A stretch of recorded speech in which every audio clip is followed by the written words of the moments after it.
Hi everyone, welcome to part 2 of this masterclass. My name is Relebogile Maku and I am the founder of Probity Domestic Solutions, which is a placement agency for nannies, housekeepers, au pairs, and caregivers. So, part 1 we discussed the application process. In this video, I'm going to give you guidelines on how your CV should be structured. We are going to discuss things to note before you start building your CV. And then we are going to break down each component of what should be included in your CV.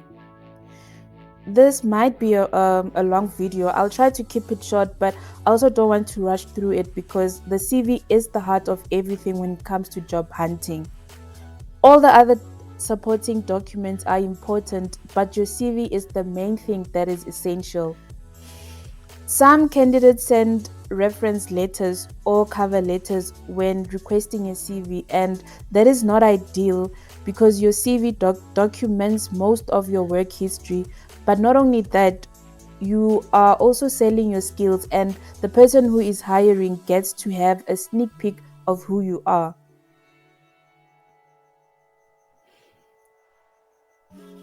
So, these are the points you need to note before you start building or updating your CV. Firstly, the CV doesn't get you a job, it gets you the interview, right? So you need to note that when agencies or families are going through your CV, it is a process of elimination. So if your CV is not well put together, you won't go through the interview stage. Your CV should be industry specific. If you have worked, for example, in retail, have a separate CV that documents your retail experience. Your CV should tell a story about you and keep it to 2 pages. You can push it to 3 pages, but not longer than that. There are a lot of templates that you can use that you can find online, but you shouldn't worry about that. What matters the most is the content on your CV and how you structured it. If you're going to get assistance from a friend, or you use CV writing services, or you get your CV done at the internet cafe, please make sure that you check it before you submit it.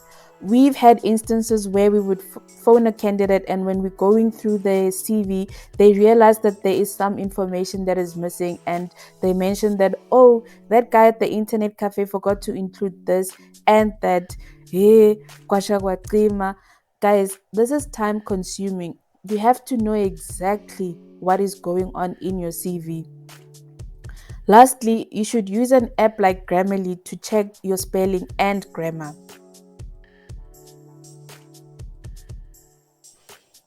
Right. So, here is an overview of how you should format your CV.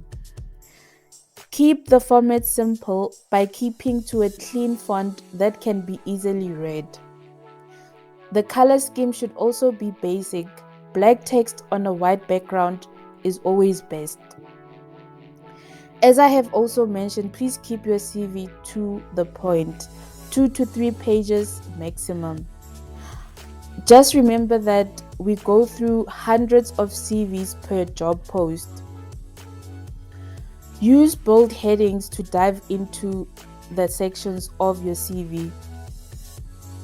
You need to structure your CV in a way that draws attention to the most valuable skills of the job you are applying for and create a pleasant reading experience for the agency or for the family.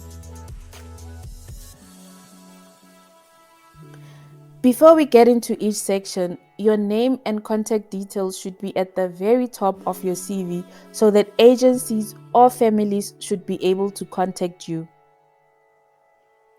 Your CV profile or personal statement is a brief introductory paragraph that summarizes who you are.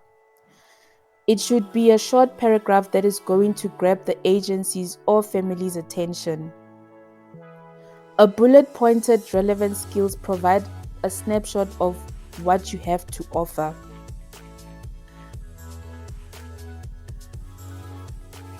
Your work experience should be listed from your most recent role.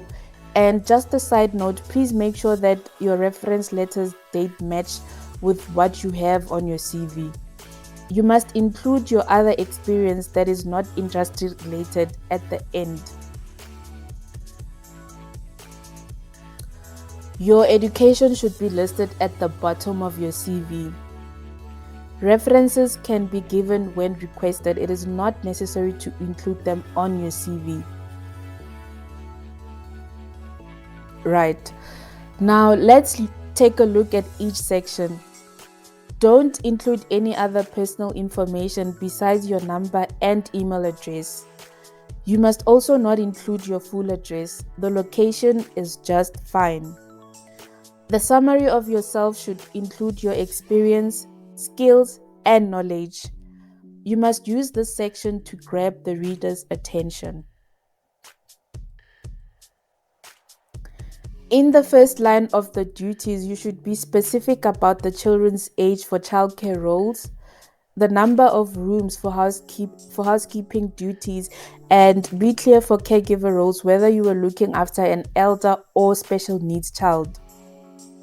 This will help agencies or families to easily identify if you are a good fit. It is important to be specific about daily activities and what you were doing overall.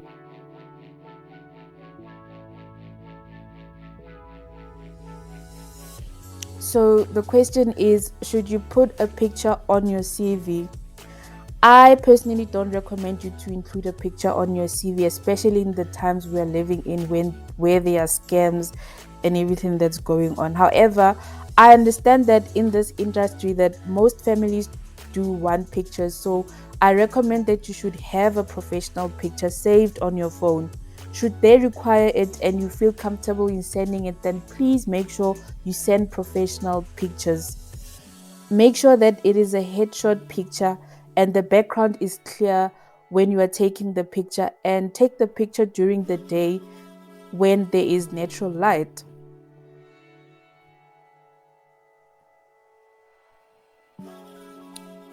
It is important to be truthful when writing your CV. Also note that everything on your CV has to match with your reference letters, from the name of the families to the dates and the duties. Mismatches are red flags, and you're already putting the agency or the families to doubt whether the information is valid. So please make sure that everything matches. If you don't have any childcare housekeeping experience, you should upskill yourself and register for the related courses so that you can stand out. So that's it for this video. I hope you took something from it and you will update your CV. And if you already have a CV, and if you don't have one yet, you now have a guideline. If you want a copy of this presentation, please click the link below on the description box. Please watch part 3 where we are going to be talking about cover letters. Thanks for watching. Bye.